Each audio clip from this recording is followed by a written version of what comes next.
The Count of Monte Cristo by Alexandre Dumas. Chapter 20. The Cemetery of Château d'If. On the bed, at full length and faintly illuminated by the pale light that came from the window, lay a sack of canvas, and under its rude folds was stretched a long and stiffened form. It was Faria's last winding sheet, a winding sheet which, as the turnkey said, cost so little. Everything was in readiness. A barrier had been placed between Dantès and his old friend. No longer could Edmond look into those wide-opened eyes which had seemed to be penetrating the mysteries of death. No longer could he clasp the hand which had done so much to make his existence blessed. Faria, the beneficent and cheerful companion, with whom he was accustomed to live so intimately, no longer breathed. He seated himself on the edge of that terrible bed, and fell into melancholy and gloomy reverie. Alone! He was alone again! Again condemned to silence! Again face to face with nothingness! Alone! Never again to see the face! Never again to hear the voice of the only human being who united him to earth! Was not Faria's fate the better, after all, to solve the problem of life at its source, even at the risk of horrible suffering? The idea of suicide, which his friend had driven away and kept away by his cheerful presence, now hovered like a phantom over the abbé's dead body. "If I could die," he said, "I should go where he goes, and should assuredly find him again. But how to die? It is very easy," he went on with a smile.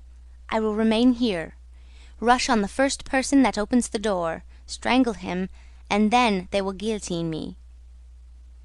But excessive grief is like a storm at sea, where the frail bark is tossed from the depths to the top of the wave. Dantès recoiled from the idea of so infamous a death, and passed suddenly from despair to an ardent desire for life and liberty. "Die? Oh no!" he exclaimed. "Not die now, after having lived and suffered so long and so much. Die? Yes, had I died years ago. But now to die would be, indeed, to give way to the sarcasm of destiny. No, I want to live. I shall struggle to the very last. I will yet win back the happiness of which I have been deprived. Before I die, I must not forget that I have my executioners to punish, and perhaps, too, who knows, some friends to reward. Yet they will forget me here, and I shall die in my dungeon like Faria." As he said this, he became silent and gazed straight before him like one overwhelmed with a strange and amazing thought. Suddenly he arose, lifted his hand to his brow as if his brain were giddy, paced twice or thrice round the dungeon, and then paused abruptly by the bed. "Just God!" he muttered. "Whence comes this thought? Is it from thee? Since none but the dead pass freely from this dungeon, let me take the place of the dead."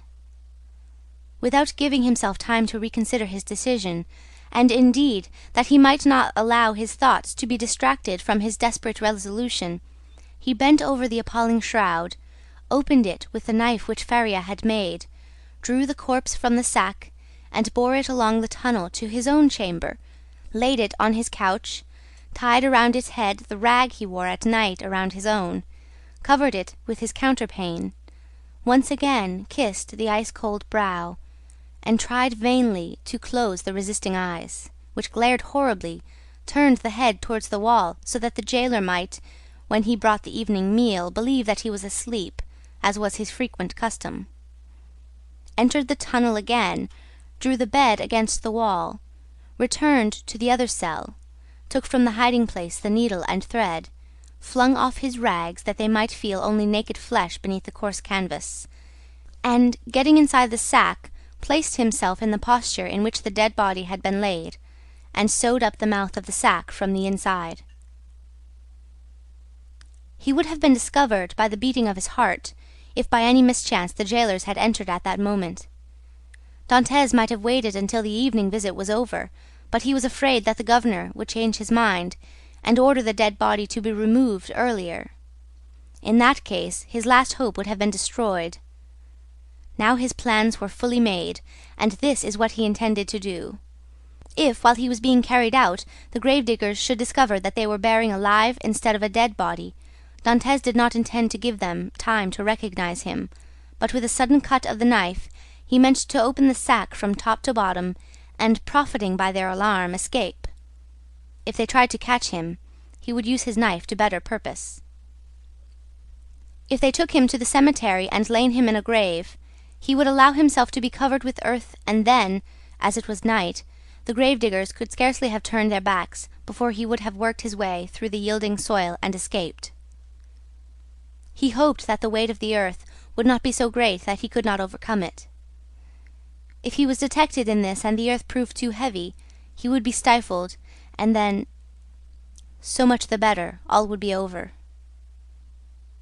Dantès had not eaten since the preceding evening, but he had not thought of hunger, nor did he think of it now. His situation was too precarious to allow him even time to reflect on any thought but one. The first risk that Dantès ran was, that the jailer, when he brought him his supper at 7 o'clock, might perceive the change that had been made.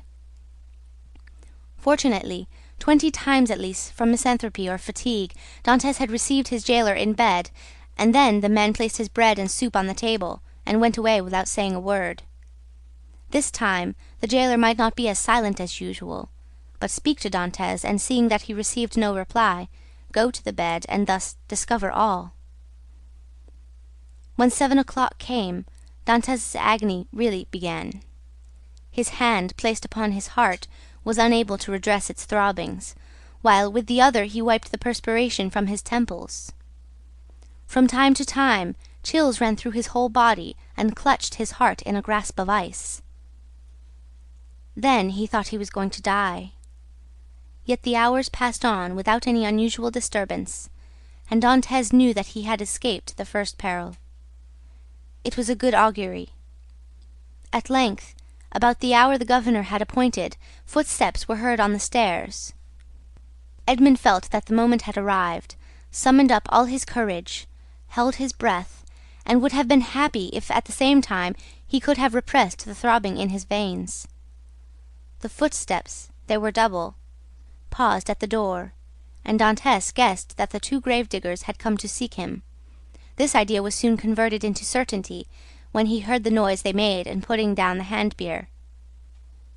The door opened, and a dim light reached Dantès' eyes through the coarse sack that covered him. He saw 2 shadows approach his bed, a third remaining at the door with the torch in its hand. The 2 men, approaching the ends of the bed, took the sack by its extremities. "He's heavy, though, for an old man," said one as he raised the head. "They say every year adds half a pound to the weight of bones," added another, lifting the feet. "Have you tied the knot?" inquired the first speaker. "What would be the use of carrying so much more weight?" was the reply. "I can do that when we get there."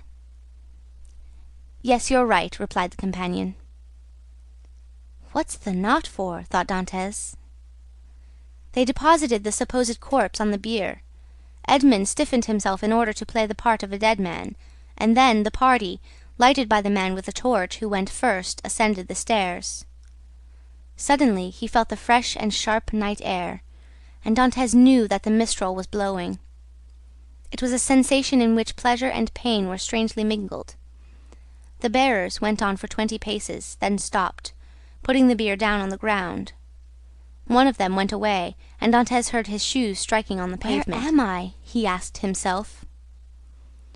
"Really, he is by no means a light load," said the other bearer, sitting on the edge of the hand-barrow. Dantès' first impulse was to escape, but fortunately he did not attempt it. "Give us a light," said the other bearer, "or I shall never find what I am looking for."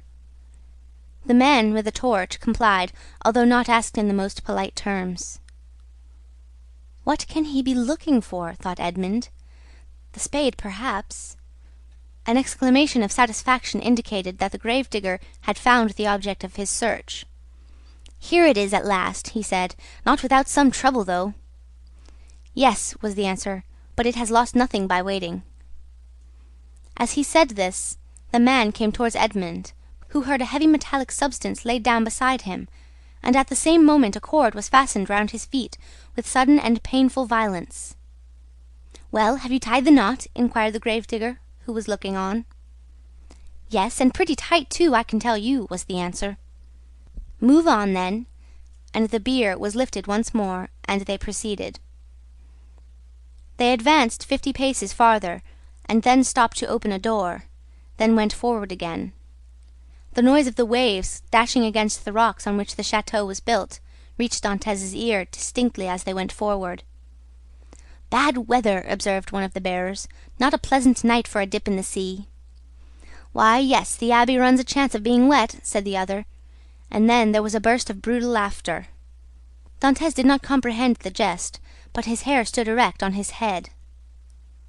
"Well, here we are at last," said one of them. "A little farther, a little farther," said the other. "You know very well that the last was stopped on his way, dashed on the rocks, and the governor told us next day that we were careless fellows." They ascended 5 or 6 more steps, and then Dantès felt that they took him, one by the head and the other by the heels, and swung him to and fro. "1," said the gravers, "2, 3."